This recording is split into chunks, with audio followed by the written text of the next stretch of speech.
नमस्कार, मैं हूं सुरेश चौहान की और आप देख रहे हैं बिंदास बोल। बिंदास में हम आपके सामने लगातार ऐसे विषयों को लेकर आते हैं जिस पर हिंदुस्तान ने अपना आवाज बुलंद करने की आवश्यकता है। और आज भी हम आपके सामने एक ऐसा मुद्दा लेकर आए जिस पर हिंदुस्तान ने अब इतना आवाज बुलंद करने की आवश्यकता है कि जिस आवाज की बुलंदी के कारण ही इस देश के देशद्रोहियों का स्वाहा हो जाए। हमारे देश में लगातार उन अलगाववादियों को प्रतिष्ठा मिल रही है, मीडिया में कवरेज मिल रहा है और उनका दुस्साहस बढ़ रहा है जिनको हमने देशद्रोही कहा जाए। हम अलगाववादियों को देशद्रोही क्यों नहीं कहते? आखिर अलगाववादियों की देश के विरुद्ध की हरकतें देशद्रोह के कानून के अंदर क्यों नहीं आती? और जिनको गोली मारनी चाहिए उनके साथ बोली का हम कब तक ये तमाशा जारी रखेंगे? ये पूछने के लिए आज का बिंदास में हम आपको लाइव मिलेंगे। हमेशा की तरह इसमें आपको बेखौफ होकर अपनी बात कहने का मौका देंगे। आइए आपकी प्रतिक्रिया लेने के पहले जरा डिटेल में मुद्दे को देखते हैं।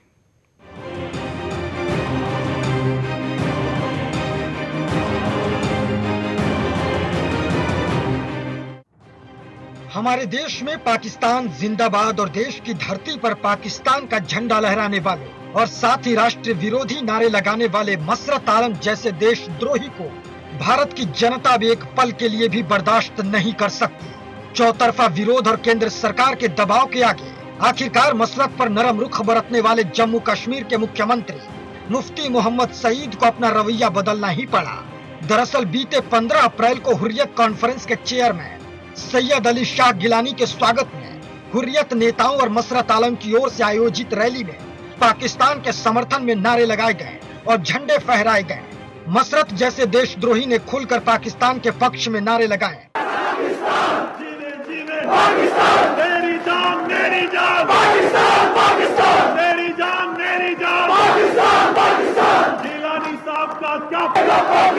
पाकिस्तान का क्या पैगाम? कश्मीर बनेगा पाकिस्तान, तेरा मेरा क्या अरमान पाकिस्तान। और साथ ही उसकी मौजूदगी में पाक झंडे को भी लहराया गया। हद तो तब हुई जब मसरत जैसे सांप ने अपना जहर भी उगला। उसने मीडिया में कहा कि वो भारतीय नहीं है और आगे भी ऐसा करता रहेगा। देखिए, पहले तो मैं इंडियन नहीं हूँ। ऐसा होता रहा है, ऐसा होता रहेगा। मसरत आलम यही नहीं रुका, उसने त्राल रैली में भी वही वाकया दोहराने का ऐलान कर दिया था। देश के ऐसे गद्दार को पहले तो मुफ्ती सरकार ने केवल नजरबंद किया, लेकिन बाद में जनता के दबाव में आकर मसरत जैसे देशद्रोही की गिरफ्तारी हो गई और मसरत जैसा सांप जेल की सलाखों के पीछे पहुंच गया। पिछले महीने मसरत की रिहाई के बाद पूरे देश में मसरत जैसे देशद्रोही के खिलाफ देश की जनता का गुस्सा फूटा था। लेकिन ऐसे देशद्रोहियों, ऐसे तमाम अलगाववादियों को केवल जेल की सलाखों के पीछे डाल देने से काम नहीं चलेगा। इस प्रकार के सांपों के फन को कुचलने की आवश्यकता है। ऐसे राष्ट्र विरोधी और देशद्रोहियों को सरेआम बीच चौराहे पर खड़ा करके फांसी पर लटका देना चाहिए। तभी इस प्रकार के तमाम अलगाववादियों, देशद्रोही इंसानों के रूप में जानवरों को सबक मिलेगा। तभी मसरत जैसे सांपों को सबक मिलेगा। जरूरत है आज पूरा राष्ट्र एक स्वर में मसरत जैसे सभी अलगाववादियों की फांसी की सजा की मांग करे, क्योंकि मसरत जैसे सांपों को पालना किसी भी हाल में राष्ट्र हित में नहीं हो सकता।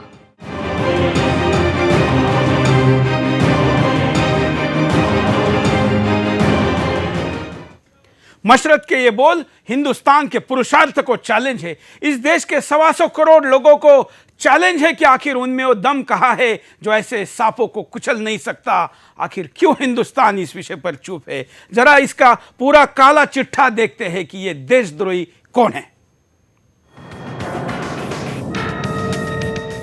जम्मू कश्मीर के अलगाववादी आंदोलन पर पैनी निगाह रखने वाले मसरत आलम भट्ट को हुर्रियत कॉन्फ्रेंस के चेयरमैन सैयद अली शाह गिलानी का उत्तराधिकारी माना जाता है और साथ ही मसरत गिलानी का शिष्य भी है। मसरत आलम 4.5 साल से जम्मू कश्मीर की बारामूला जेल में बंद था।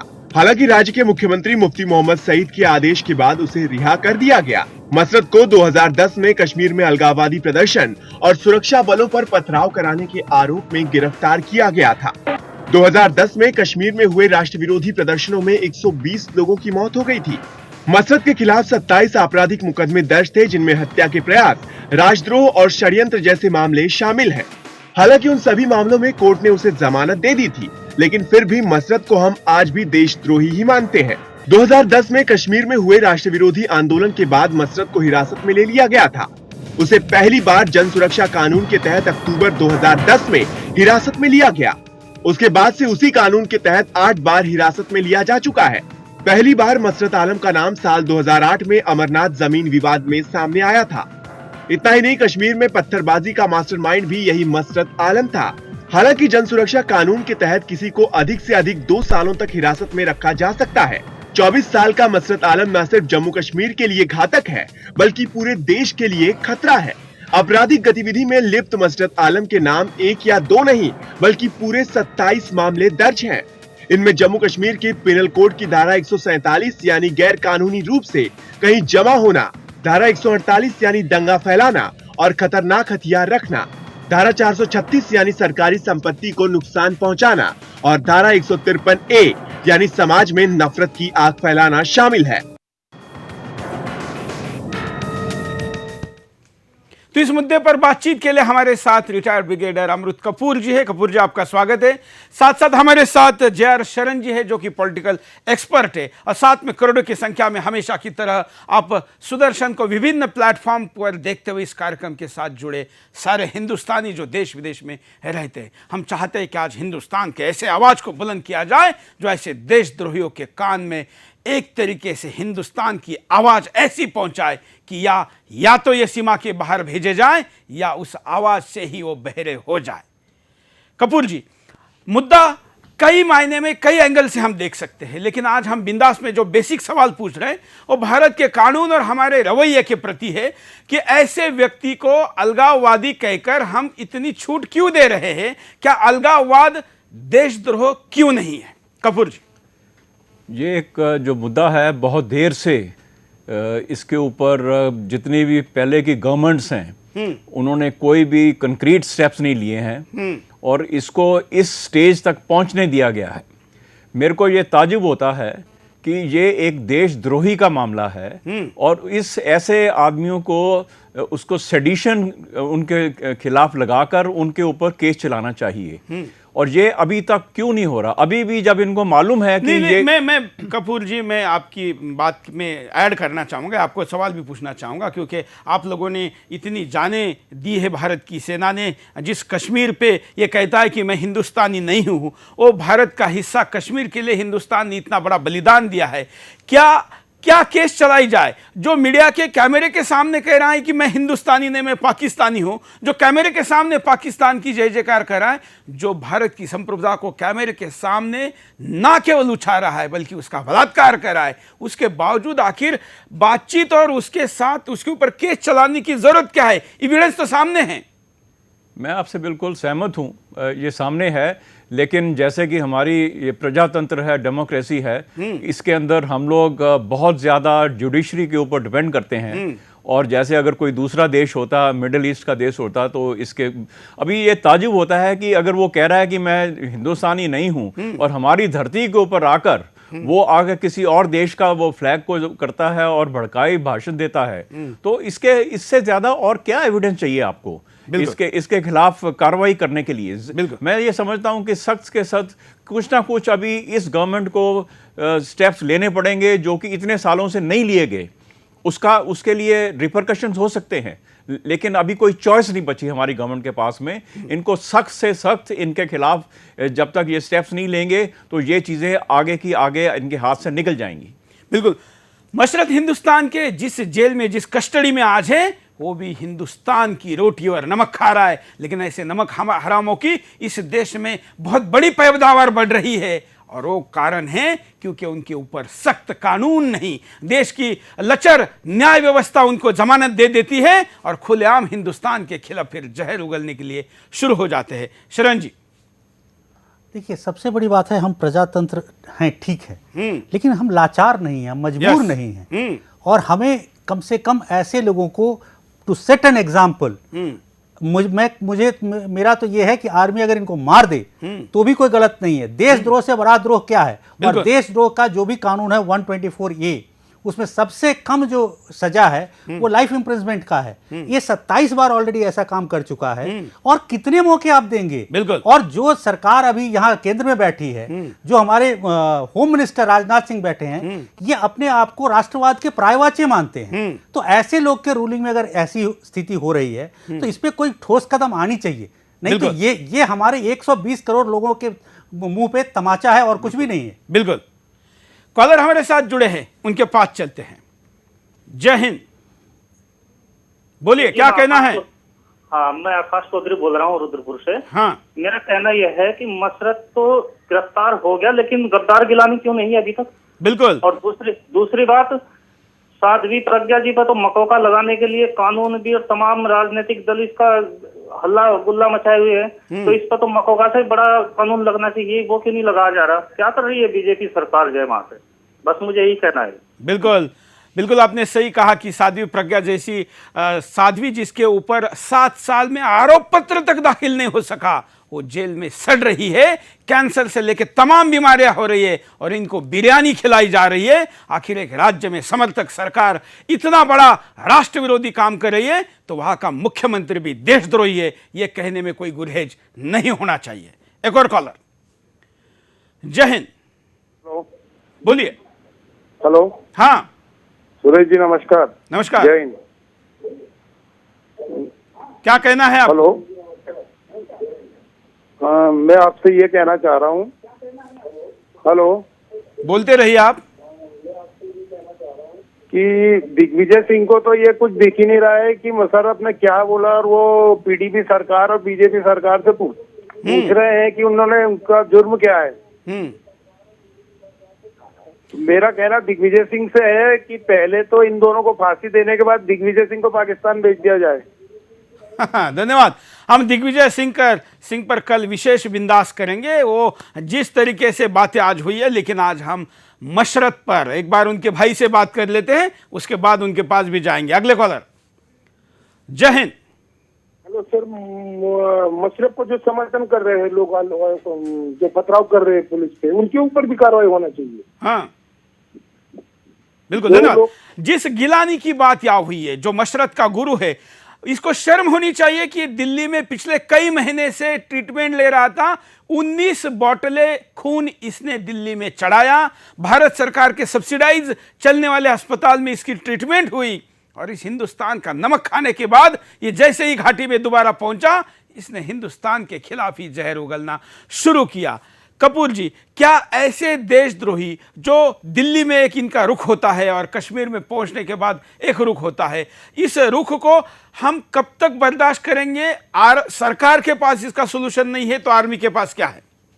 देखिए, ये एक पॉलिसी रिवर्सल इनको करना पड़ेगा। मेरे को बहुत ताजुब होता है कि हमारे देश के अंदर, एक देश की एम्बेसी के अंदर, ये जो अलगाववादी तत्व हैं उनको खुलेआम सरेआम जाने दिया जाता है।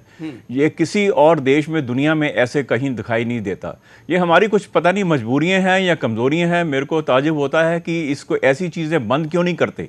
ऐसे लोगों को बिल्कुल इनकी जो मूवमेंट है उसके ऊपर बंदिश लगानी चाहिए। और इनको जो हम कहते हैं कि हमारी प्रजातंत्र है, डेमोक्रेसी है, तो हम पूरा इनको एक मौका देना चाहते हैं। ये डिजर्व नहीं करते साहब। ये हमारे देश में इस किस्म के जो लोग हैं वो मैं जैसे कहता हूं कि टू मच ऑफ डेमोक्रेसी हमारे देश में, ये डिजर्व नहीं करते और इनके साथ में सख्त से सख्त कदम होने चाहिए।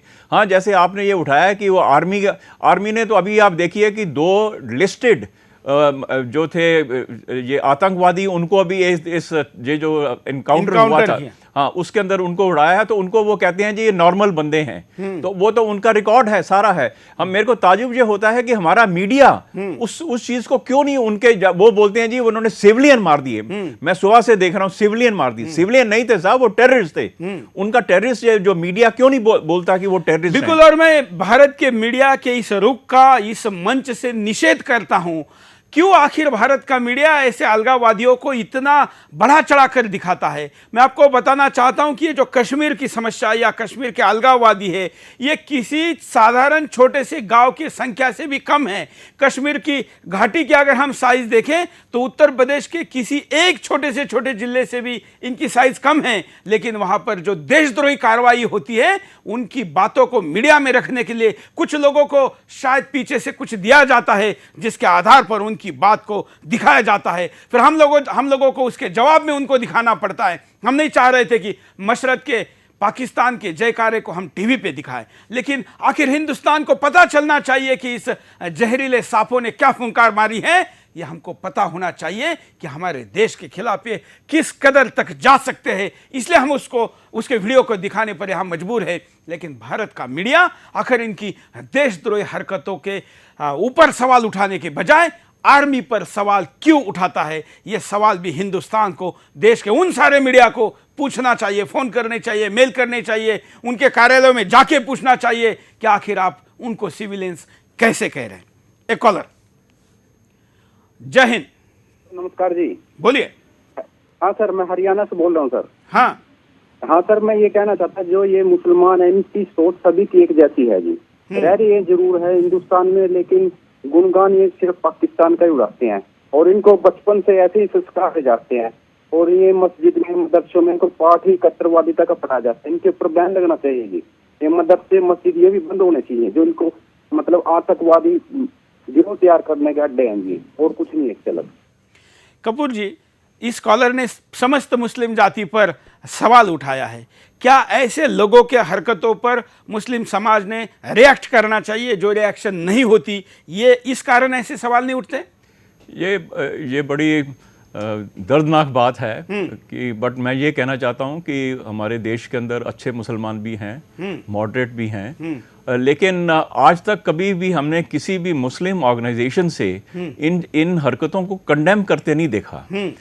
ये बड़ा अनफॉर्चुनेट है। जो इनका जो कॉलर थे, इनका जो असेसमेंट है और जो इनका सोच है वो कोई गलत नहीं है, लेकिन मैं इनको ये भी बताना चाहता हूँ कि हमारी एक सेकुलर कंट्री है और इनकी मुस्लिम्स की काफ़ी आबादी है, 20 करोड़ के करीब आबादी है इनकी, और ये भी ज़्यादा से ज़्यादा लोग हिंदुस्तानी हैं, लेकिन उसके अंदर कुछ लोग हैं जो कि शुरू से ही हमारे साथ कभी भी जुड़े ही नहीं हैं, वैसे लोग हैं। और इनका फ़र्ज़ बनता है कि जितनी भी ये ऑर्गेनाइजेशंस हैं इनको भी अगर ये खुलेआम आए, ये इसके ऊपर हमें हमारी जो होम मिनिस्ट्री है उनको काम करना पड़ेगा। इन ऑर्गेनाइजेशंस को आगे फोरफ्रंट में लाना पड़ेगा। सिर्फ ये नहीं है कि उसके ओवैसी के सिर्फ उसके बयान और उनके भाइयों के भड़काऊ भाषण वो सिर्फ आप करते हैं। जो मॉडरेट हैं, जो कि प्रो गवर्नमेंट हैं या प्रो इंडियन हैं या जो अपने आप को हिंदुस्तानी कहते हैं, वैसे लोगों को भी प्रोजेक्ट करना चाहिए हमारे, और उन्होंने भी आगे आकर बात करनी चाहिए। ऐसे लोगों को हम अपना मंच मुहैया कराएंगे। हम वचन देते हैं कि सुदर्शन से ऐसे राष्ट्रवादी मुसलमानों को हम सामने लाएंगे। लेकिन वो सारे संगठन जो छोटी सी बात पर कहीं पर साध्वी प्राची या कहीं साक्षी महाराज कुछ बोल दे तो उसके खिलाफ पूरा हो हल्ला करते हैं, वो मशरत जैसे सांपों के खिलाफ क्यों नहीं बोलते? कॉलर के पास चलते हैं।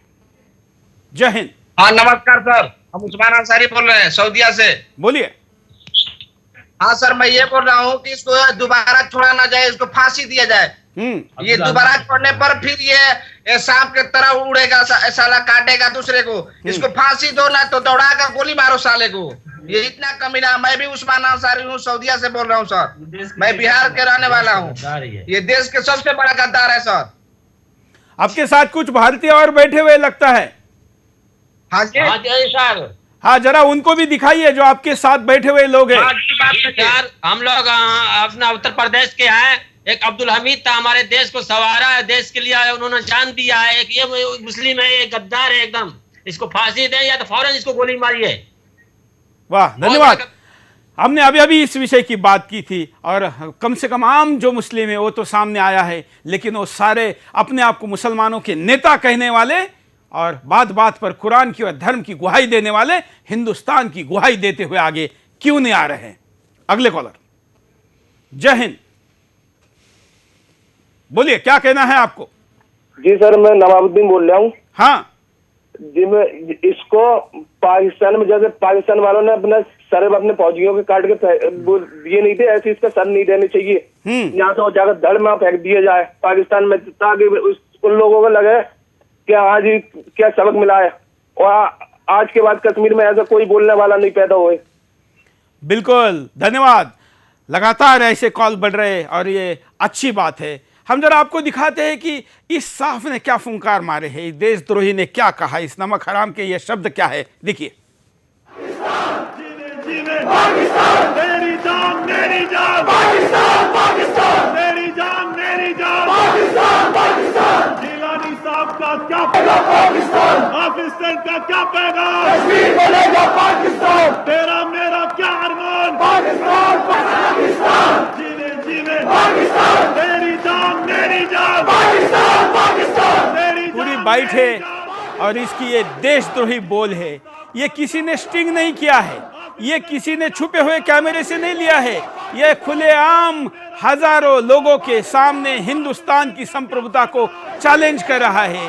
और इसके बावजूद ये मीडिया में बाइट भी देता है। ये क्या कहता है मीडिया में वो भी हम आपको दिखाते हैं कि ये कैमरे के सामने स्टेज पर तो ये कह ही रहा है, जब इसको सवाल के तौर पर मीडिया अप्रोच करता है तब भी ये क्या कहता है। देखिए पहले तो मैं इंडियन नहीं हूँ, देखिए पहले तो मैं इंडियन नहीं हूँ, देखिए पहले तो मैं इंडियन नहीं हूँ। तो न रियासत जम्मू कश्मीर इंडिया का कोई हिस्सा है। फ्लैग्स लोगों ने लहराए होंगे तो उसमें ये कोई नई बात नहीं है। 1947 से लेकर आज तक फ्लैग्स लहराए जा रहे हैं।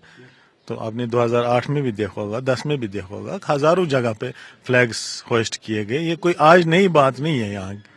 नहीं, कोई डर नहीं है। ये कोई पहली बार नहीं है कि हमारे खिलाफ एफआईआर लगा रहे हैं। इससे पहले भी सैकड़ों एफआईआर लग चुके हैं, तो एक और सही, तो इसमें कोई परेशानी की बात नहीं है। देखिए ये लोगों का काम है झंडे लहराना वगैरह, तो वो लोगों पे आप छोड़ दीजिए। लेकिन ये पहली बार नहीं है, ऐसा होता रहा है, ऐसा होता रहेगा जब तक भारत इस चीज को न समझ ले कि रियासत जम्मू कश्मीर के लोग उसके साथ नहीं रहना चाहते हैं। ये कपूर जी, 26 जनवरी को राजपथ पर हम ब्रह्मोस मिसाइल से लेके हमारे तमाम सारे मिलिट्री के सामर्थ्य को जो दिखाते हैं, आखिर वो क्यों दिखाते हैं? ऐसे देशद्रोह का मुंह अगर हम बंद नहीं कर सकते तो क्या ऐसे परेड हमारे देश में क्या आत्मविश्वास निर्माण करती है और ऐसे देशद्रोहियों को क्या खूब दिखाती है? नहीं, हमें इनके ऊपर सख्त कार्रवाई करनी चाहिए। ये जो जितने भी अलगाववादी हैं और ये ताकतें या ये जितने भी टेररिस्ट हैं JNK के अंदर, इनके ऊपर एक गवर्नमेंट का बड़ा सॉफ्ट अप्रोच है इनको जब तक हम इनके खिलाफ स्ट्रिक्ट एक्शन नहीं लेंगे, ये लोग इसी तरह से भड़काऊ भाषण देते रहेंगे और टोटल इनका वहाँ पर इनकी गतिविधियों का ब्लैकआउट करना चाहिए। और जैसे मैं आपको एक और चीज़ बताना चाहता हूँ कि जो ये हुर्रियत के अपने आप को नेता कहते हैं, तो इनकी जो फॉलोइंग है वो ऑलमोस्ट जीरो है।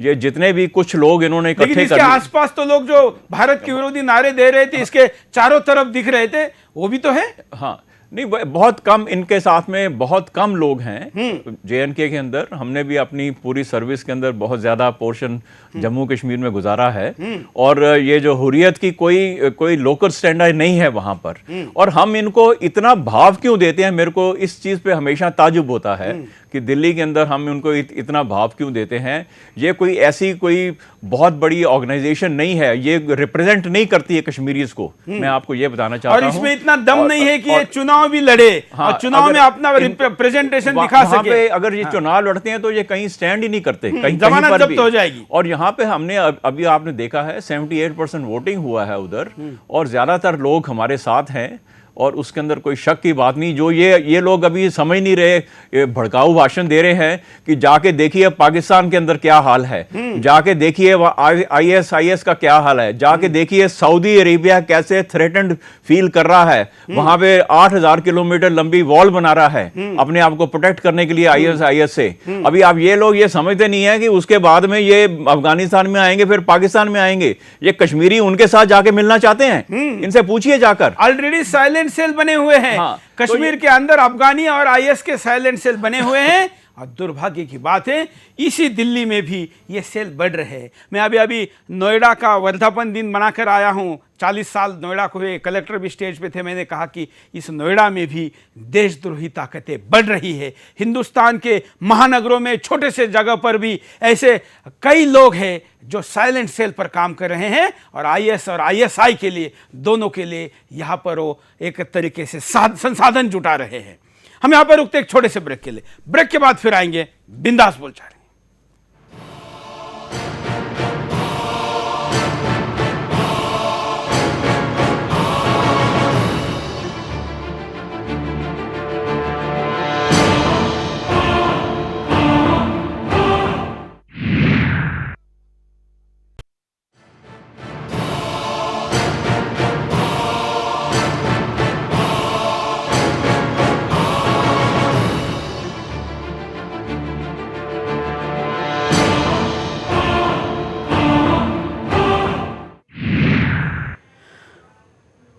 ब्रेक के बाद आपका एक बार फिर से स्वागत है। आप देख रहे हैं बिंदास बोलो, और बिंदास में हम आपके साथ लगातार इसी विषय पर बात कर रहे हैं कि अलगाववादियों को केवल अलगाववादी कह के हम क्यों छूट दे रहे, आखिर हम उनको देशद्रोही क्यों नहीं कह रहे, और देशद्रोह के आरोप के तहत उनके ऊपर कार्रवाई क्यों नहीं कह रहे। हमारे साथ ब्रिगेडियर अमृत कपूर जी जुड़े हुए, साथ ही हमारे साथ पॉलिटिकल एक्सपर्ट शरण जी जुड़े हुए, और करोड़ों की संख्या में आप चैनल को देखते हुए आपकी प्रतिक्रिया देने वाले तमाम हिंदुस्तानी भी जुड़े हुए हैं। हम सब इस कार्यक्रम को अपनी प्रतिक्रियाओं के साथ आगे बढ़ाते हैं। जरा पहले देखते हैं कि इसके ऊपर अब तक क्या क्या आरोप है। देखिए, मसरत आलम भट्ट की पहचान देश विरोधी कट्टरपंथी नेता के रूप में की जाती है। सैयद अली शाह गिलानी का करीबी माना जाता है।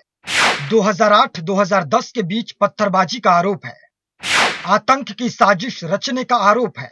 जम्मू कश्मीर पुलिस ने 10 लाख रुपए का इनाम रखा था। युद्ध छेड़ने के अलावा दर्जनों मामले दर्ज हैं।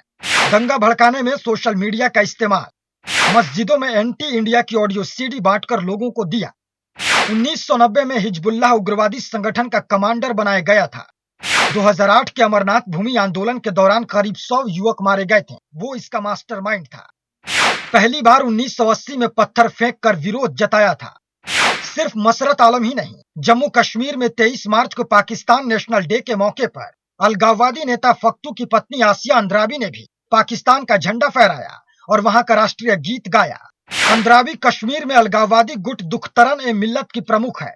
आसिया अंद्राबी ने फहराया था पाकिस्तानी झंडा, पाकिस्तान नेशनल डे के मौके पर फहराया, पाकिस्तान का राष्ट्रीय गीत भी गाया। अंद्राबी दुख्तरन ए मिल्लत की प्रमुख, गुट पर आतंकी गतिविधियों में शामिल रहने का आरोप। अंद्राबी फख्तू की पत्नी है। फख्तू को भी रिहा करने का विचार है। विरोध के चलते सरकार ने रिहा नहीं किया। अलगाववादी नेता फख्तू वही है जिसे पिछले दिनों जम्मू कश्मीर की सरकार अलगाववादी नेता मसर्रत आलम की तरह ही रिहा करने की योजना बना रही थी, लेकिन विरोध के चलते सरकार को कदम खींचने पड़े। सवाल उठता है कि अलगाववादी हुर्रियत नेता सैयद अली शाह गिलानी और बशीर अहमद भट्ट के साथ मसरत आलम पाकिस्तान मेरी जान के नारे लगाता है, तो ऐसे में सरकार को सख्त कदम उठाना चाहिए। जब मामला देश की अखंडता और सुरक्षा से जुड़ा हो तो हमें एकजुट होकर इन सभी के खिलाफ मोर्चा खोल देना चाहिए। कॉलर के पास चलते हैं। जय हिंद। जी सर, बोलिए। जय हिंद सर। जय हिंद, बोलिए। जय हिंद सर। हाँ सर, ये कह रहा है कि हम हिंदुस्तानी नहीं है। ये कह रहा है कि हम हिंदुस्तानी नहीं है। अगर हिंदुस्तानी नहीं तो हिंदुस्तान में क्या कर रहा है सर? बिल्कुल। और हिंदू मुस्लिम भाइयों में दंगा भड़का रहा है।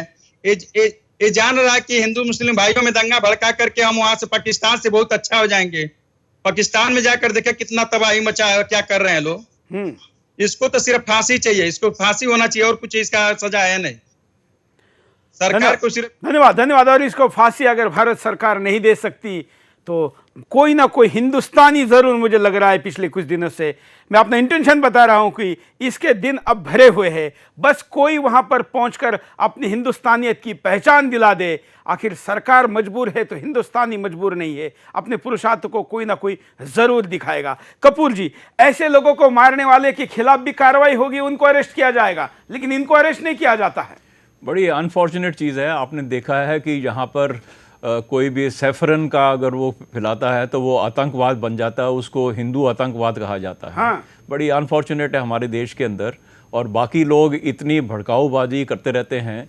हमारे यहाँ पर भी देख लीजिए, लीडर्स हैं, यूपी के अंदर भी हैं, साउथ में भी हैं, तो उनके खिलाफ कोई हमारी गवर्नमेंट किसी किस्म की कार्रवाई नहीं करती। लेकिन कोई भी अगर पिछली गवर्नमेंट्स के टाइम के ऊपर भी किसी ने भी कुछ इस किस्म की कार्रवाई की या नहीं की, उनको इन्वॉल्व कर लिया गया, और पीछे अभी तक वो 7 साल से जेल के अंदर वो बिल्कुल ये लोग हैं वहाँ पर।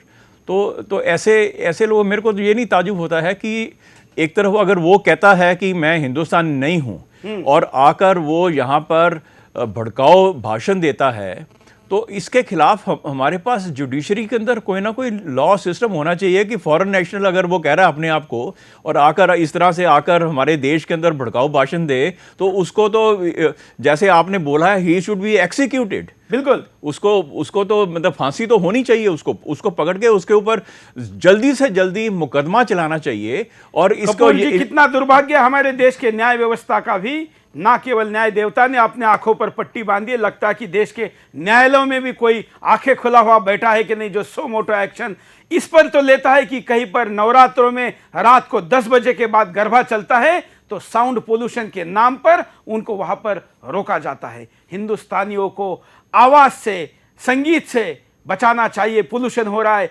इसलिए सजग रहने वाले न्यायालय देश के खिलाफ उठने वाले ऐसे आवाजों के खिलाफ सो मोटो एक्शन क्यों नहीं लेते। कॉलर के पास चलते हैं। जय हिंद, बोलिए। हाँ जय हिंद। हाँ हाँ, क्या कहना है आपको?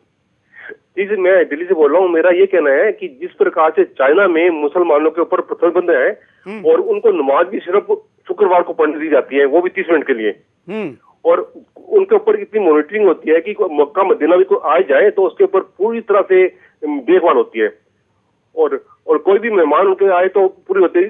हिंदुस्तान में यहाँ नहीं कर सकते हम, यहाँ नहीं कर सकते हम। ये इनके ऊपर मॉनिटरिंग होनी चाहिए क्योंकि मैक्सिमम मुस्लिम मतलब एंटी नेशनल है। शरण जी, भारत में जो आप पॉलिटिकल एक्सपर्ट है, इस नाते मुझे बताइए कि ऐसे विषयों पर उतनी गर्म बहस या एक साथ आकर ऐसे लोगों के खिलाफ बोलने के लिए भारत के सारे दल सरकार के साथ या कम से कम हिंदुस्तान के साथ क्यों नहीं आते? देखिए, सबसे बड़ी बात है वोट बैंक पॉलिटिक्स, एक। और दूसरा, मैं ये कभी नहीं मानूंगा कि पूरा समुदाय एक तरह का है, अलगाववाद की बात करता है। लेकिन हाँ, आपने सही बीच में प्रोग्राम में उठाया था कि ऐसे जो संगठन हैं, जो राष्ट्रवादी संगठन है, मुस्लिम संगठन, वो आगे क्यों नहीं आते, या वो नेता जी, और वो नेता क्यों नहीं आगे आते? जब आम इंसान बोल रहा है तो उनको बोलने में क्या दिक्कत है? लेकिन मैं एक चीज और यहाँ पॉइंट आउट करना चाहूंगा कि जब ओसामा बिन लादेन को अमेरिका पाकिस्तान में घुस के मार सकती है, ये हमारे यहाँ हमारे देश में है, हम वीडियोग्राफी उसकी कर रहे हैं, हम उसकी न्यूज चला रहे हैं दिन दिन भर और लोगों को दिखा रहे हैं कि उसने क्या किया। वही नहीं, उसके साथ जितने लोग हैं उनको वहीं क्यों नहीं गोली मार दिया जाता? उनको रखने की क्या जरूरत है? उन पे हम अपना पैसा, इनकम टैक्स पेयर का पैसा क्यों खर्चा कर रहे हैं? किस काम के लिए कर रहे हैं? और उसको भारत की जेल में क्यों रख रहे हैं? मैं तो कहता हूं इसको सजा, भारत में इसने जो गुनाह किया उसकी सजा तो गोली मारने से छोटी नहीं हो सकती, फांसी से छोटी नहीं हो सकती, लेकिन एटलीस्ट अभी तुरंत में इसको हमारे जेल में रखने के बजाय, कस्टडी में रखने के बजाय सीमा पार पाकिस्तान में फेंक देना चाहिए। इतना तो हो सकता है ना? नहीं, सीमा पार क्यों? आपका जो कॉन्स्टिट्यूशन है या आपका जो लॉ है आईपीसी, उसमें 124 ये जो है वो कहता है कि अगर आपको आपके सोवरेनिटी को कोई चैलेंज करता है तो उसको मिनिमम लाइफ इम्प्रिजनमेंट और मैक्सिमम उसको हैंग किया जा सकता है। बिल्कुल। तो ऐसे आदमी जिसमें लेकिन जो हमारे जो कानून हैं वो सारे की सारे एज इट इज कश्मीर में नहीं चलते। जो हमारा एनएसए है, नेशनल सिक्योरिटी एक्ट, वो भी वहां पर नहीं काम कर पाता है। ऐसे में ऐसे लोगों के खिलाफ अगर कार्रवाई कैसे होगी? लेकिन ऐसे कपूर जी शायद कुछ कहना चाहते हैं। मैं यहाँ पर ये कहना चाहता हूँ कि आपने उनका जो इटालियन मैरीन्स का केस सुना होगा। हाँ। 2 मैरीन्स जो कि इंटरनेशनल वाटर के अंदर उन्होंने किसी तरह से गलती से 2 मछुआरे हमारे मर गए थे। उनको हम इटली गवर्नमेंट के साथ में निगोशिएशन करके उनको भारत में लेकर आए, उनके ऊपर केस चलाया। ये हमारे पास भारत में बैठा है, तो इसको हमें क्या रोक रहा है? मैं आपसे बिल्कुल सहमत हूँ। बिल्कुल बिल्कुल। उसकी दाढ़ी रोक रही है, उसकी दाढ़ी रोक रही है, बाकी कुछ नहीं रोक रहा है। हाँ, उसकी दाढ़ी को थोड़ा सा ऊपर कीजिए ना। तो इसको क्या हमें रोक रहा है कि इसके खिलाफ इमीडिएटली एक स्पेशल कोर्ट बनाया जाए और उसके अंदर इसको सम्मन किया जाए और इसके खिलाफ केस चलाया जाए और सख्त के सख्त इसको सजा दी जाए। तो ये हमारे देश में पता नहीं हो सकता है कि नहीं हो सकता है, इसके लिए बहुत दम चाहिए। और जो पिछली दम अगर सरकार नहीं दिखाएगी तो हिंदुस्तान दिखाएगा। ये ऐसे देशद्रोह आता था, औरंगजेब जैसे पहले भी यहां पर आए थे और तब की शासन व्यवस्था, तब के राजा उसको रोक नहीं पाए थे, तो कुछ लोग पैदा हुए थे। आखिर इसको ये आज के परिपेक्ष में इसको कोई गैर कानूनी कह सकता है, लेकिन राष्ट्र की रक्षा कानून के काले अक्षरों के लाइनों में नहीं होती, जमीन पर धरातल पर होती है, जहां 2-2 हाथ करने की नौबत आती है। कॉलर के पास चलते हैं। जय हिंद। जी सर, बोलिए। हेलो। हाँ हेलो, क्या कहना है आपको? हेलो सर, मेरा नाम मोहम्मद शरीफ खान है और मैं मंदसौर डिस्ट्रिक्ट मध्य प्रदेश भानपुरा का रहने वाला हूँ। हाँ। और ये जो अभी वो सफेद कपड़ा वाले सर ने कहा है कि मुस्लिम लोग विरोध नहीं करते हैं, तो सर मैं पुरजोर तरीके से इस चीज का विरोध करना चाहता हूँ। बिल्कुल। मैं अहमद भाई, आप जैसे लोग विरोध कर रहे हैं, अभी आप तीसरे कॉलर है एक ही कार्यक्रम में, लेकिन मैं आपको कह रहा हूं कि वो मुस्लिम नेता कहां हैं जो आप लोगों के रहनुमा बनते घूमते हैं? नहीं नहीं सर, मेरा नाम मोहम्मद शरीफ खान है और मैं खुद मुसलमान होने के नाते इस चीज का विरोध करता हूं सर। नहीं, हम आपका अभिनंदन करते हैं, लेकिन आप उसको तो मदनी को पूछे ना, वो क्यों चुप है? वो बाकी लोगों को पूछे वो कहाँ है? नहीं नहीं सर, मौलाना मदनी साहब ने भी पहले इस मामले में मतलब मुखालफत की है, इन मामलों की तंजीमें हैं सर, ऐसी बात नहीं। हो सकता है कि कुछ लोग इस प्रकार के हों, लेकिन वो पूरी कहते हैं ना कि पूरी ट्राली गिट्टी की अगर हो और चंद गिट्टी मुट्ठी भर गिट्टी अगर खराब तरह की आ जाए रेत, तो उसकी कोई वैल्यू नहीं है सर। ये मुट्ठी भर रेत समझ लीजिए आप, ये जो लोग हैं ना जो इस प्रकार से बोल रहे हैं, ये इस एक प्रकार की मुट्ठी भर रेत है जो खराब रेत है। लेकिन बाकी लोग तो इसके खिलाफ बोले ना, क्यों हिंदुस्तान में इनके खिलाफ प्रदर्शन नहीं हो रहे?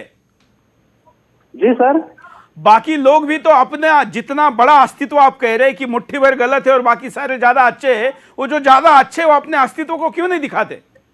नहीं ना सर, ये जो हम लोग एक दूसरे को मिलते हैं ना, मैंने अक्सर करके बहुत सा मतलब ऐसे मिजाज के लोगों को भी देखा है जो कभी इन विषयों पे बात नहीं करते, लेकिन जब परसों इन लोगों ने टीवी वगैरह पे अगर देखा होगा ये प्रोग्राम, और इन लोगों की जब ये जो पाकिस्तान जिंदाबाद के नारे लगा है, ये जब सुना उन लोगों ने, यकीन मानना सर, मैं हकीकत बयान कर रहा हूँ कि इतना मतलब इनका दिल टूटा है जैसे हम लोगों का इतना दिल टूटा है कि जिसकी हद नहीं सर। और मैं पूरी तरह से इस चीज की मजम्मत करता हूं सर, धन्यवाद करता हूं। हम कहेंगे कि जमीन पर भी होना चाहिए, केवल टीवी डिबेट में विरोध में जा रही है चर्चा, इसलिए अपना स्पष्टीकरण देने की जरूरत नहीं। हालांकि जो कॉल करके इनके खिलाफ बोल रहे हैं, मैं उनका अभिनंदन करता हूं कि कोई तो सामने आ रहा है, लेकिन वो नेता कहाँ है? उनके नंबर हम स्क्रीन पर चलाएंगे, जो अपने आप को मुसलमानों के नेता कहते हैं, पर्सनल लॉ बोर्ड के सदस्य कहते हैं और हर छोटी मोटी बात कर देश के खिलाफ बोलने की हरकत करते हैं। वो देश विरोधी बयानों के बावजूद भी चुप क्यों बैठे हैं? उनको सवाल जरूर पूछना चाहिए। जरा कारणों पर नजर डालते हैं कि क्या कारण है। देखिए, जम्मू कश्मीर के कुछ राजनीतिक दलों का आज भी कश्मीर को भारत का हिस्सा न मानना, जिसके परिणाम स्वरूप मसर्रत जैसे अलगाववादी नेता की रिहाई हो रही है। जम्मू कश्मीर से धारा 370 का हटाया न जाना, जिससे राष्ट्रीय एकता और अखंडता को चोट पहुंचती है और आए दिन घाटी की शांति भंग होती है। अलगाववादी विचारधारा को बढ़ावा देने वाले राष्ट्र विरोधी नेताओं का सही वक्त पर लगाम न कसना, जिससे सार्वजनिक तौर पर जनता को विद्रोही बनाया जाता है। राष्ट्र विरोधियों पर सख्ती से कार्रवाई न करना, जिससे देश की शांति भंग होती है और मासूमों की जान चली जाती है। कपूर जी, इसकी कुछ बातें मैं सुन रहा था रिसर्च के तौर पर कार्यक्रम शुरू करने के पहले, तो ये बड़ा ही सिस्टमेटिक तरीके से देश के अन्य मुसलमानों को संदेश दे रहा था कि सरकार बदली है, इसका मतलब स्थिति नहीं बदली है। हम उनके खिलाफ बोल रहे हैं, यहाँ तक कि पाकिस्तान का झंडा लहरा रहे हैं, हम पाकिस्तान के नारे लगा रहे हैं, हम अपने आप को पाकिस्तानी कह रहे हैं, फिर भी सरकार हमारे खिलाफ कुछ नहीं कर रही है। ऐसा सीधे सीधे ये संदेश दे रहा है, बड़ा ही साइकोलॉजिकली तय करके कि क्या जाना चाहिए। जरा इस वीडियो को देखते हैं, उसके बाद इस पर बात करते हैं। एक छोटी जेल से बड़ी जेल की मुंतकिली है, तो अब इस बात का इत्मीनान है कि बाहर आकर आप काम कर सकते हैं, मज़ाहमत कर सकते हैं। तो ये जो गुलामी की जंजीरें हैं, इनको काटने के लिए आप जद्दोजहद कर सकते हैं। जहाँ तक हुकूमतों का सवाल है, हुकूमतें बदलने से हकीकत नहीं बदलती, तो लिहाजा हकीकत ये हम खुद बदल लेंगे इंशाल्लाह, ये पूरी कौम बदलेगी।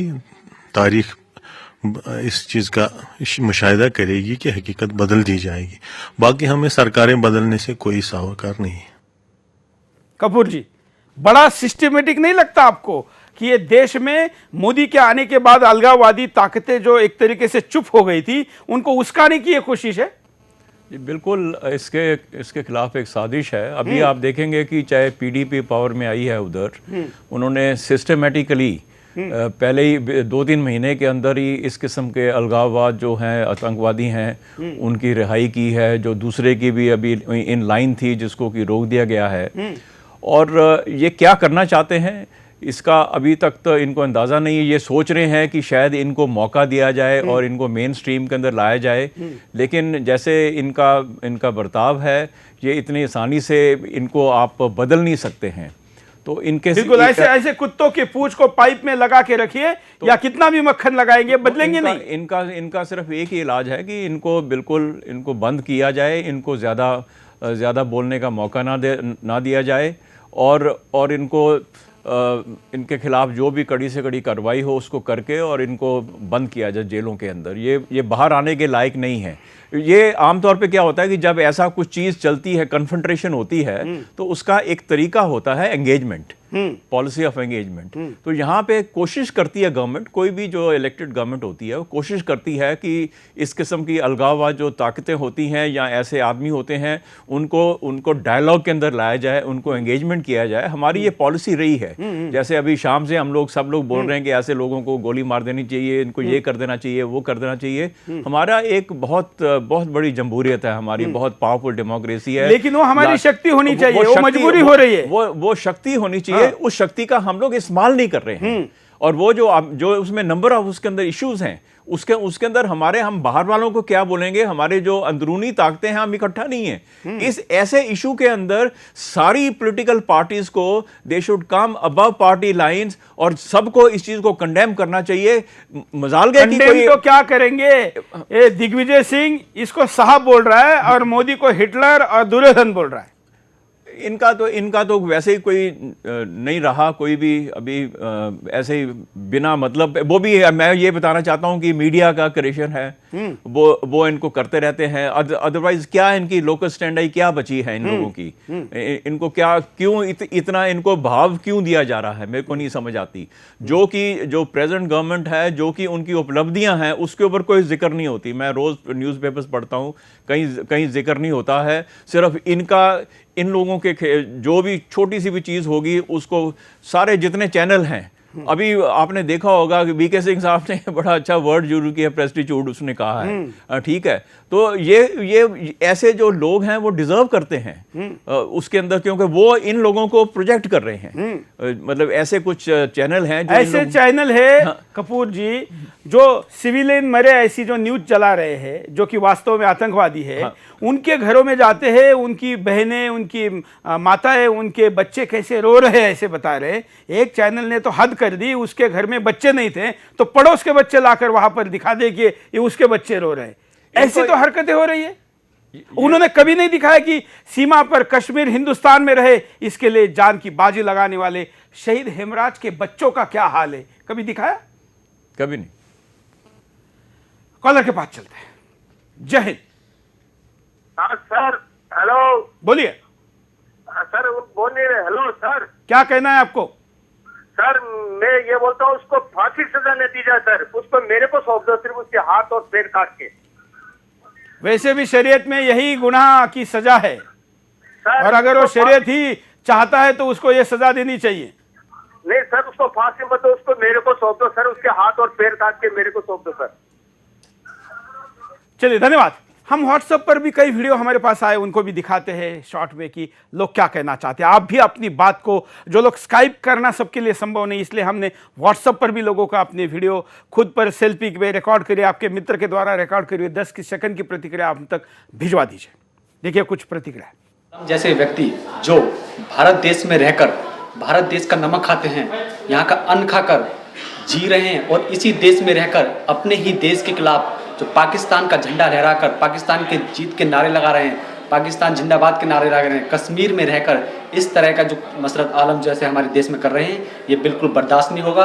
गृह मंत्रालय मसरत आलम जैसे लोगों पर देशद्रोह का आरोप लगाकर उसे फांसी पर चढ़ाना चाहिए। जो लोग जिस देश में रहकर उसी देश के नागरिकों को उस देश के खिलाफ भड़काते हैं, ऐसे लोगों को फांसी देनी चाहिए। मसरत आलम ने जिस तरह से हिंदुस्तान में रह के पाकिस्तान का झंडा फहराया है और हिंदुस्तान विरोधी नारे लगाए हैं, उससे मसरत आलम को सख्त से सख्त सज़ा देनी चाहिए सरकार को, और फांसी से बढ़कर भी अगर कोई सज़ा होती है तो वो देनी चाहिए। और ये सरकार जो बार बार उसे रिहा कर देती है वो नहीं करना चाहिए, जितनी भी सख्त सज़ा है उसको देनी चाहिए। इस मशरत का बाप जो पाकिस्तान के अंदर बैठा हुआ हाफिज सईद क्या कहता है, उसको भी देख लीजिए। कि इसने पाकिस्तान का झंडा क्यों लहराया? मैं कहता हूं उसने दिल्ली में नहीं लहराया, उसने श्रीनगर में ये झंडा लहराया है। श्रीनगर कश्मीर है, कश्मीर मुतनाज़ा है यूनाइटेड नेशन की करारदादों में, और इसका हल बाकी है, ये इंडिया का हिस्सा नहीं है। देखिए ये बयान, और एक और बात आपको बता दूं, भारत में अल जजीरा नाम का चैनल टेलीकास्ट होता है और उस अल जजीरा ने लगातार कई बार कश्मीर को भारत का हिस्सा नहीं दिखाया। 2 साल बाद जाकर आज भारत सरकार ने निर्णय किया कि 4 दिन के लिए उसको बंद किया जाएगा। आखिर भारत का झंडा, भारत का नक्शा गलत दिखाने वाले चैनल को 4 दिन के लिए क्यों, हमेशा के लिए क्यों नहीं बंद किया जा सकता? यह सवाल इस सरकार को भी पूछना चाहिए। कपूर जी। सरकार को इसमें मीडिया के ऊपर मेरे हिसाब से काफ़ी रिस्ट्रिक्शंस लगानी चाहिए। हम लोगों ने ज़्यादा ही इसको छूट दी हुई है। हाँ। और इन लोगों को बिल्कुल छोड़ा हुआ है। और जैसे आपको मालूम है कि 90% जो मीडिया है वो वेस्टर्न वर्ल्ड है या दूसरी ताकतें हैं या आईएसआई, वो कंट्रोल कर रहे हैं। इनको इमदाद आती है वहाँ से। और ये सारे जितने भी चैनल हैं, आपने देखा होगा, सिर्फ एक हैंडफुल चैनल्स को छोड़कर बाकी सारे ही एंटी नेशनल उनका स्टांस रहता है। तो इसके ऊपर इस सरकार को कोई एक बहुत ही सख्त पॉलिसी लानी चाहिए इसके ऊपर। और ये मीडिया के ऊपर ये नहीं कि उनको गैर किया जाएगा, लेकिन अगर मीडिया रिस्पॉन्सिबल नहीं है, ऑब्जेक्टिव नहीं है, तो उनके लिए कुछ ना कुछ तो, हमारी प्रेस काउंसिल है, हमारे कई और एक संस्थाएं हैं, हमारे कई मैकेनिज्म हैं, तो उनको एक्टिवेट करना चाहिए ताकि कुछ एक रिस्पॉन्सिबल इनकी रिपोर्टिंग हो। अभी तो यहाँ तक ये आता है कि प्रेस काउंसिल की तो स्थिति बहुत खराब है। प्रेस काउंसिल के अध्यक्ष थे काटजू, उन्होंने प्रेस को आजादी के नाम पर खुद ऐसी आजादी लेके नंगा नाच किया, क्या क्या बोले हम जानते हैं। और प्रेस काउंसिल का कोई अस्तित्व नहीं है। मुझे तो प्रेस के किसी ऑर्गेनाइजेशन ने आज तक अप्रोच नहीं किया है। कॉलर के पास चलते हैं। जय हिंद। नमस्ते। बोलिए। नमस्ते सर। क्या कहना है आपको? सर मुझे बोलना है, उसने बोल दिया कि मैं इंडियन नहीं हूँ। पहले तो वो बोल दिया कि इंडियन नहीं हूँ, तो इंडियन नहीं, तो अब तक इंडिया में वो क्या कर रही है? जो वो इंडियन नहीं है तो कश्मीर में क्या कर रही है? वो पाकिस्तान चले जाना चाहिए था। जितने भी आदमी वहां पर रैली में, तो वो सारे लोग बिल्कुल। धन्यवाद। हाफिज सईद खुद इसके बारे में और क्या कहता है, देखिए। मुसर्रत आलम, तू बागी नहीं है। तेरे ऊपर बगावत का मुकदमा पूरे पाकिस्तान के अवाम पर हम मुकदमा समझते हैं। पाकिस्तान की हुकूमत इसका नोटिस ले। हमारी वजारत खारजा साफ साफ बयान जारी करे। ये बगावत नहीं है, ये बगावत नहीं है, ये आजादी की तहरीक है। इंशाअल्लाह जिस तरह हम हरमैन में हर कुर्बानी देने के लिए तैयार, हम अपने कश्मीरी भाइयों की आजादी के लिए भी हर कुर्बानी देने के लिए तैयार। ये हाफिज सईद हिंद पाकिस्तान में जो लोग हैं उनको तो आजादी नहीं दे पा रहा है, कश्मीरियों की आजादी की बात करता है। शरण जी। देखिए सबसे बड़ा प्रॉब्लम यही है, मैं कहता हूं कि अगर जड़ है, कोई पेड़ का जड़ होता है, तो आतंकियों का कहीं ना कहीं ये जड़ हाफिज सईद है। इसी को क्यों नहीं इंडियन गवर्नमेंट, क्यों नहीं हम रक्षा मंत्रालय इसको वहां से उठाते आए, जिस तरह ओसामा को उठाया गया था। बिल्कुल और बिल्कुल। इनको भी क्यों नहीं खत्म कर दिया जाता है? जो चीजें कर चुका है और भारत के यहाँ से ये बाहर जिस तरीके से गया है, इसका मतलब यह है कि इसको उस तरीके की सजा दी जा सकती है। परिणाम देखते हैं कि हम ऐसा नहीं करते, इसके परिणाम क्या होते हैं। जम्मू कश्मीर में कभी भी शांति स्थापित नहीं हो पाएगी और आए दिन दंगे होंगे, जिसका खामियाजा आम जनता को भुगतना पड़ेगा। मसर्रत जैसे दूसरे अलगाववादी नेताओं की भी रिहाई होगी, जो पूरी तरह से देश के हित में नहीं है। देश के गद्दारों और देशद्रोहियों का मनोबल बढ़ेगा, जिससे देश की अखंडता का नाश होगा। ऐसा करने से गठबंधन की सरकार का एक पक्ष कमजोर है। देश में ऐसा संदेश जाएगा जो जम्मू कश्मीर के विकास और समाज के लिए घातक है। अंतर्राष्ट्रीय स्तर पर देश की छवि खराब होगी और देश की प्रतिष्ठा को भारी नुकसान उठाना पड़ेगा। उपाय भी देख लेते हैं क्या हो सकते हैं। जम्मू कश्मीर से धारा 370 को हटा देना चाहिए, जिससे जम्मू कश्मीर भी भारत के अन्य राज्यों में शामिल हो जाए और पूरे देश में एक कानून व्यवस्था लागू होनी चाहिए। जम्मू कश्मीर के अति संवेदनशील इलाकों में कानून को सख्ती से लागू करना चाहिए, जिससे 2010 जैसे दंगे दोबारा न हो सके। ऐसे राजनेताओं का खुले तौर पर बहिष्कार होना चाहिए, जिससे दोबारा अलगाववादियों की रिहाई के बारे में कोई भी राजनीतिक दल ना सोचे। कपूर जी, एक लाइन में कमेंट, उपाय। इसका उपाय तो जैसे अभी आपने बताया कि इन्होंने बताया कि उसकी जो जड़ है वो हाफिज सईद जो वहाँ बैठा हुआ है, अमेरिका ने भी उसके ऊपर $10 मिलियन का इनाम रखा हुआ है और वो पाकिस्तान में सरेआम खुलेआम वो मूव करता है, उसको पाकिस्तान से प्रोटेक्शन मिलती है, जाके रैलीज को एड्रेस करता है, वो ये कहता है कि मैं चैरिटी कर रहा हूँ और वो उसी 10 लाख रुपए का इनाम कोई भी आम व्यक्ति जाके मारे तो भी उसको मिलता है, तभी मिलता है। तो मेरे को ताजुब होता है, इसका मतलब ये है $10 लाख, मतलब कई करोड़ रुपए है, $10 मिलियन। अभी आप हिसाब लगा लीजिए उसका। तो ये मेरे को ताजुब होता है, अगर उसामा बिन लादेन को अमेरिका ऐसा ऑपरेशन कर सकता है तो वो अगर इसके ऊपर इनाम रखा हुआ है, ये सरेआम, ये तो छुपा भी नहीं है, वो तो छुपा हुआ था पहाड़ों के अंदर, ये छुपा नहीं है, तो इसके अगेंस्ट एक्शन क्यों नहीं हो रहा? ये सारी इनकी मिली भगत है। ये पाकिस्तान ने भी उसको प्रॉप अप किया हुआ है किसी ना किसी तरह से, कश्मीर इशू को उसको लाइव रखने के लिए। आपको मैं ये बताना चाहता हूँ, जो ऑक्युपाइड कश्मीर है वहाँ पर बिल्कुल हमारे तो कश्मीरी आराम से घूमते हैं पूरे हिंदुस्तान में, पूरी दुनिया में, वहाँ पे इतनी रिस्ट्रिक्शन है, टोटल वो कंट्रोल में है पाकिस्तान आर्मी, जेल में है, जेल में एक तरीके से। हाँ, बिल्कुल। जो वहाँ पाक व्याप्त कश्मीर है उसको तो जेल बना दिया उसको जेल, और हम यहाँ पर जन्नत कह रहे हैं, जन्नत के लायक पैसे दे रहे हैं, नहीं करते उसका हम जिक्र ही नहीं करते हैं। हमारी तो जितनी इधर ओपननेस है, लोगों को आजादी है, सब कुछ करने का अधिकार है, वहां कुछ नहीं है। सब मुजफ्फराबाद और उस साइड में कुछ नहीं है, पूरा वहां पे आर्मी रूल है। बिल्कुल। चलिए, समय की कमी है, हम इस विषय को हमेशा उठाते रहे, आगे भी उठाते रहेंगे। मैं दोनों अतिथियों का आभारी हूं कि आप यहां पर आए, टाइम निकाला। मैं दर्शकों का भी आभारी हूं और मैं हिंदुस्तान की उस मर्दानगी को भी चैलेंज करता हूं जो सरकार के पहले जाग जाए और ऐसे लोगों का कोई उपाय करे, उसके लिए उनको आह्वान भी करता हूं। आज के लिए इतना ही।